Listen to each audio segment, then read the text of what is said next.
அவர் தரல, தண்டனையை அவனே. அப்படின்னா ஆண்டவர் யார் தண்டிக்க மாட்டார். ஏனென்றால் நீதியுள்ள நியாயாதிபதி. தண்டனையை அவனே அவனுக்கு தண்டனை கொடுத்துட்டான். காலங்கள் கொடுக்குற தண்டனை ரொம்ப பெருசு.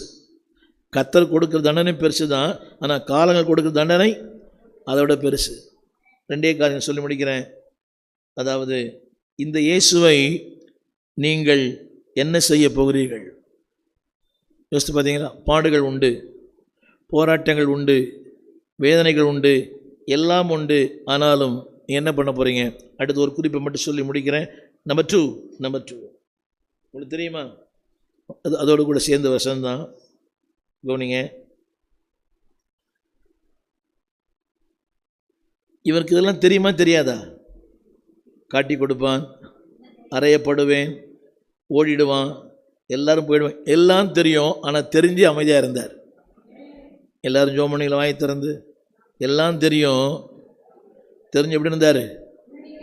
ஏசாயன் புஸ்தகம், வாய் திறவாமல்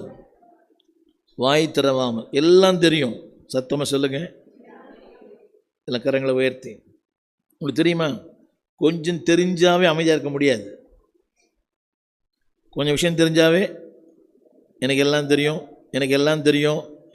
தெரியும். ஆனால் எல்லாம் தெரிந்தவர் எப்படி இருக்கிறார்? கரங்களை உயர்த்தி சொல்லுங்க, எல்லாம் தெரிந்தவர். சத்தமா அதில் ஒன்று போட்டிருக்கிறேன். சத்தியம் தெரியும், ஆனால் சத்தியம் எப்படி வாழ தெரியவில்லை. சத்தியம் தெரியும், ஆனால் விட்டுருமா, அவனையும் முடிச்சிடுவான். சொல்லுங்க, சத்தியம் தெரியும், என்ன பாருங்க, சத்தியம் தெரியும், ஆனால் என்ன செய்ய முடியல. இங்கே இருக்க எல்லாரும் சத்தியம் தெரியும். சத்தியம் தெரிஞ்சு என்ன செய்ய முடியும்? சத்தியத்தின்படி பார்த்தீங்களா? ஒரு நாள் வர்றது, இன்னொரு நாள் வேற எங்கள் ஊர் சுற்றுறது. சத்தியம் தெரியும், ஆனால் சத்தியத்தின்படி வாழ தெரியல. அவர் அழகாக சொன்னார். ஆனால் இவர் எல்லாம் தெரிந்தும்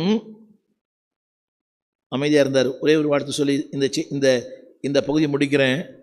யோவான் சுவிசேஷம் 8ஆம் அதிகாரம் 24ஆம் வசனம். யோவான் 8:24 வசனம் போடுறீங்களா? நீங்கள் உங்கள் பாவங்களில் போதும் என்ன பாருங்க, சாவை அவர் தராரா? நானே உங்கள் பாவங்களில், உங்கள் தவறுகளில், உங்கள் பின்மாற்றத்தில் என்னை கேட்கிற யாரானாலும், திருச்சபைக்கு போகாத, சபை அசட்டை பண்ணுகிற, ஆலை